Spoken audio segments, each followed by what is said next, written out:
Welcome to Voodoo Whiskey Gaming, and this is my late review of Need for Speed. I played it on the Xbox One. There is some story to this game. Actually, there are several small stories.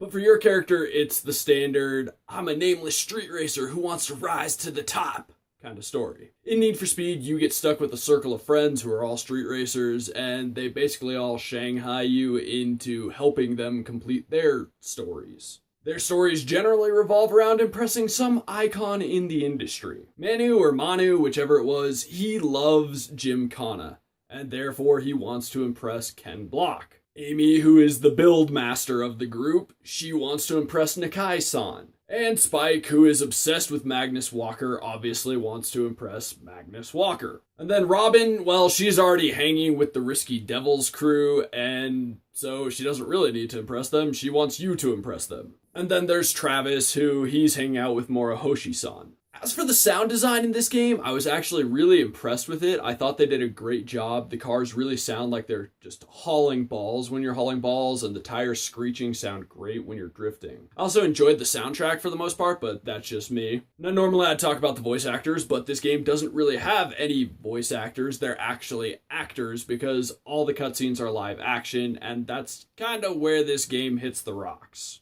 Because, well, you've got the icons, Ken Block, Morohoshi-san, they're not gonna be great actors, and that's kind of expected. But the actors, they are pretty awful. They just overact everything, and they underdeliver their lines. It's pretty bad. And you do get used to it, but it's still pretty bad. The script to go along with it is really cheesy, and it feels like they're just trying way too hard to be cool. I feel bad for the actors, because the director must have been crap too. I mean, with performances like that, it just kind of falls on everyone's shoulders at that point. As for the gameplay mechanics, it's your pretty standard racing game. You've got your sprint races, your circuit races, time trials, etc. You've also got several types of drift racing. The one that stands out to me is Drift Train mode, which it unfortunately stands out to me for negative reasons. In Drift Train, you have to stick with a pack of like 6 or 7 other cars and drift with them, or else you can't score points. If you're too far away from the pack of cars, you're not going to score any points. Which that on its own sucks, but drifting is all about control, and the other AI-controlled cars are sometimes just completely out of control, and sometimes, I mean pretty much all the time, they sideswipe you into walls, you lose your points.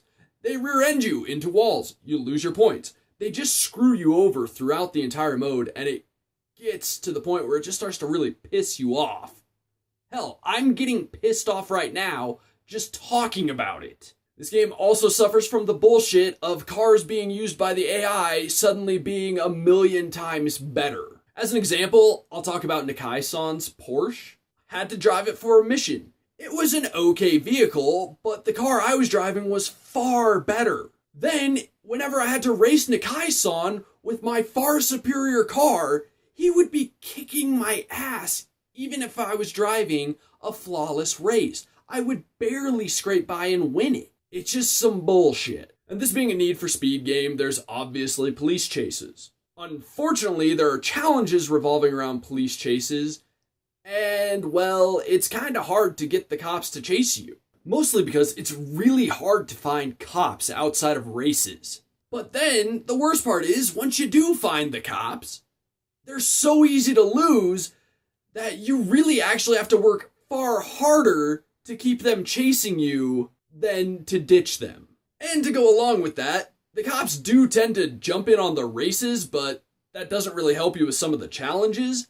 But the worst part about that is, when you do lose the cop during a race, the screen swipes white for a second, and it doesn't always, but it can totally screw you because you can't see your car or anything. As for the controls, they work for the most part, but there are times where the steering is unresponsive. It's not often, but it is often enough to be a problem. The inability to turn all of a sudden and crash into a damn wall kind of problem. Like I said, it's not often, but it's often enough.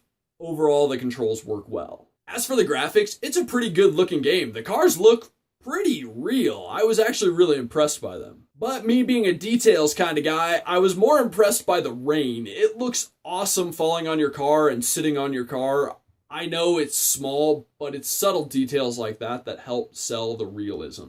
My final complaint is super minor, and I didn't really know where to put it entirely, but it was for the customization of the cars. I felt that there was limited visual customization for some of the vehicles. At the end of the day, I would say this game is a rent or a buy at a very steep discount. So, in the comments below, why don't you tell me, Lamborghini, Ferrari, or Porsche? What's your pick? If I had to pick, I'd pick a Lambo. Thanks for watching, and if you enjoyed the video, please hit that like button, and if you like what I'm doing in general, subscribe. Have a good one.